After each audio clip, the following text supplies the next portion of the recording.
Hey guys, welcome back to my channel. For those who are new, welcome. My name is Monica, and today I want to talk about Crais, because I just read Love and Romeo, which hasn't even come out yet, and honestly, you need to read it.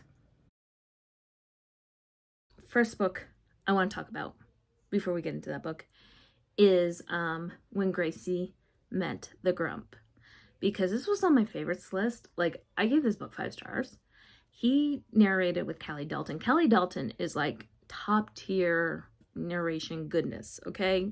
And Crais, he kept up with her, and not only that is, he met her match for match, and honestly, that boy, he brought on the steam.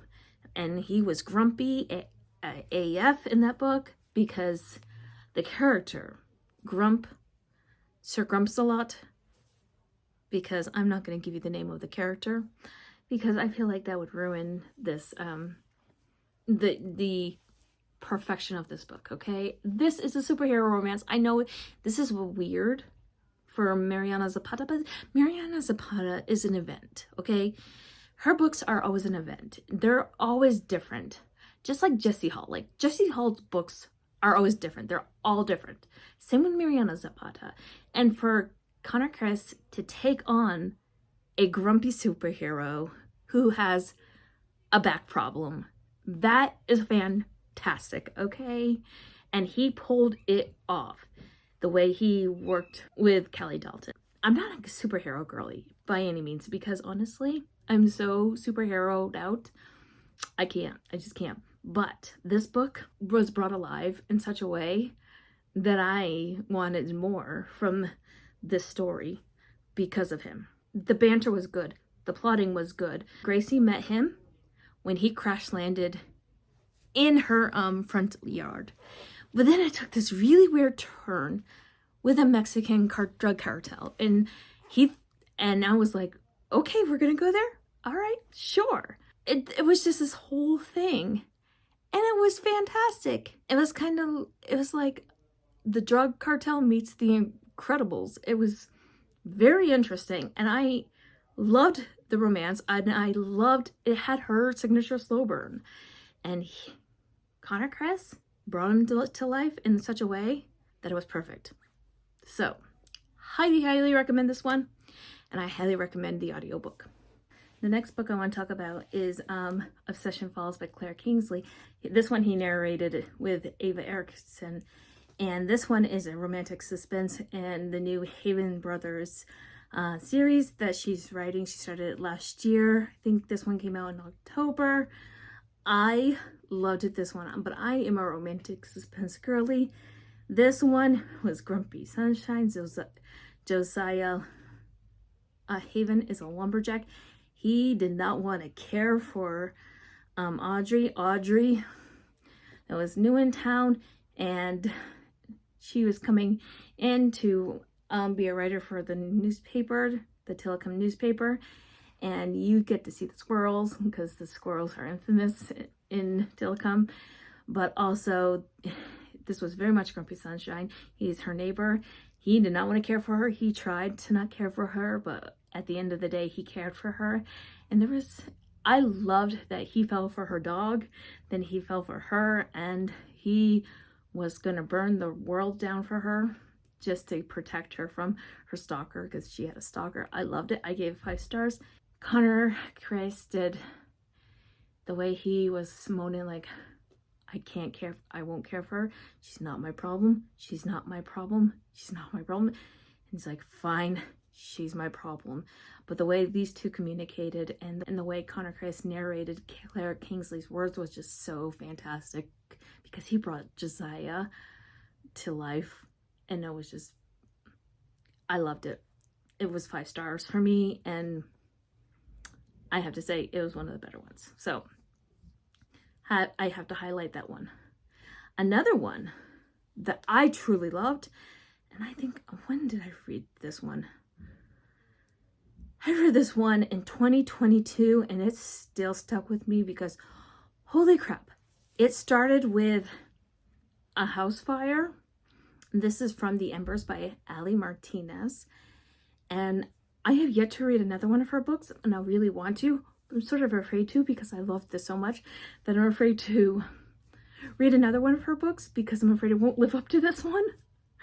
Because this one is so emotional. It's two people who really do not like each other. Eason and Bree.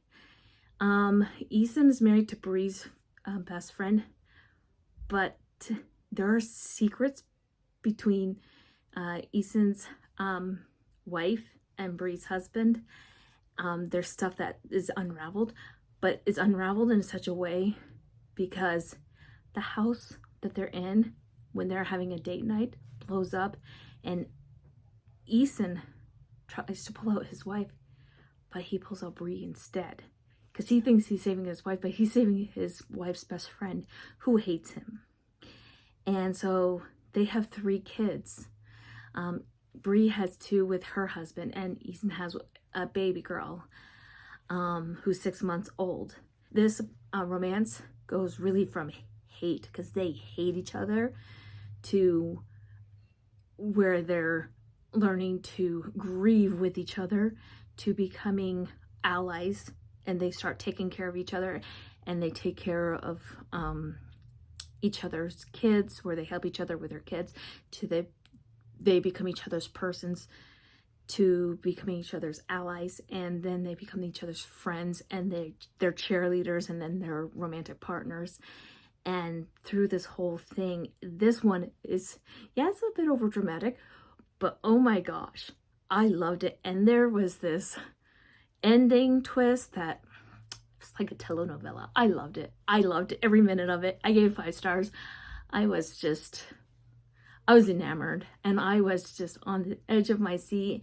Crais and Aaron Mallon delivered on their narration. They brought the emotion, they brought the angst, they brought the instability, they brought the passion, they brought the dramatics, and I was there for it. And I still, oh my gosh, I feel like I need to reread this book again, and I still have yet to read another one of Ali Martinez's book, but this one is a single dad, and it was just so good. And yeah, this one I highly recommend. If you have not picked this one up yet, you need to pick this one up.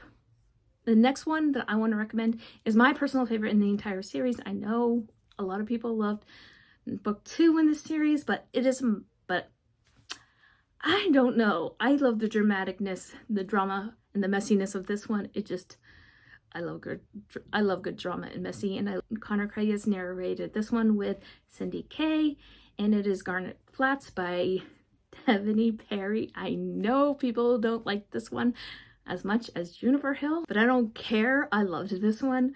This one is a second chance romance, and it is so angsty. Oh my gosh, I love it. This one is Foster and Tally.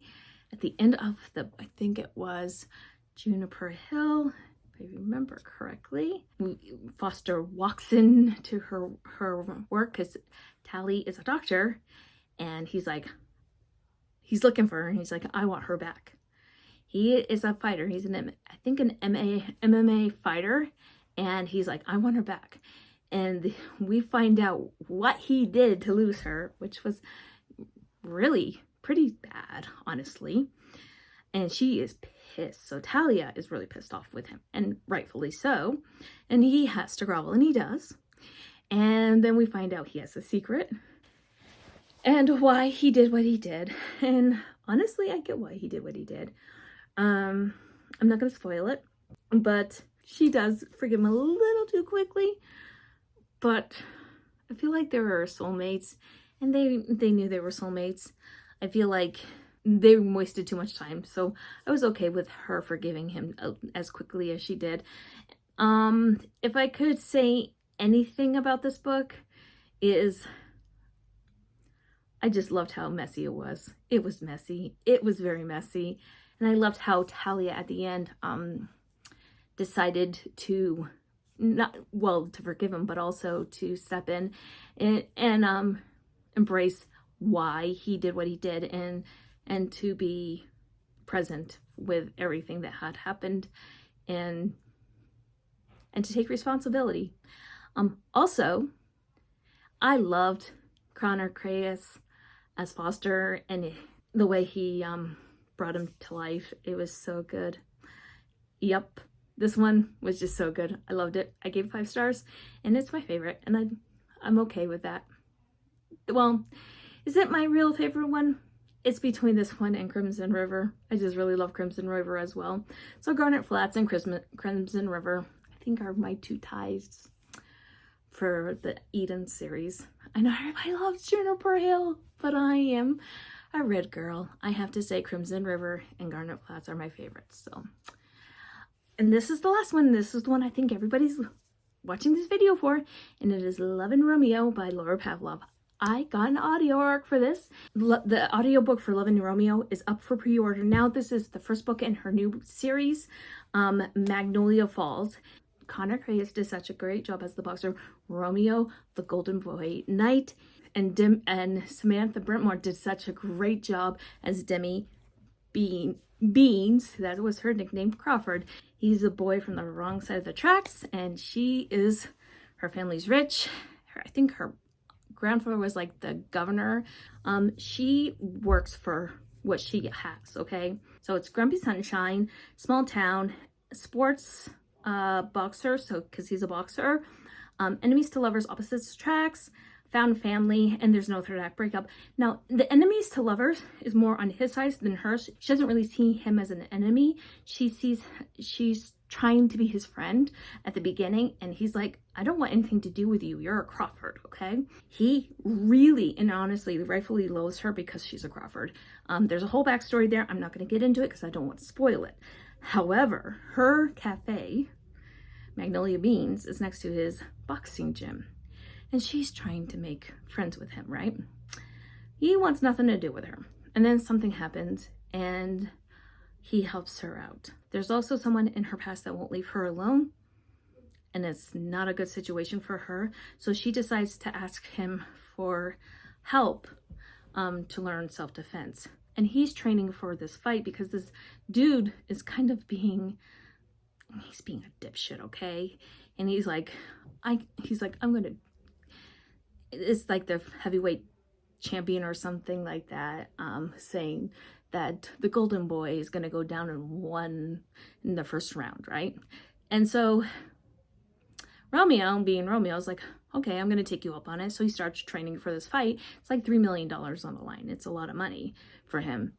And so he starts training. Well, she's like, I can help you. And she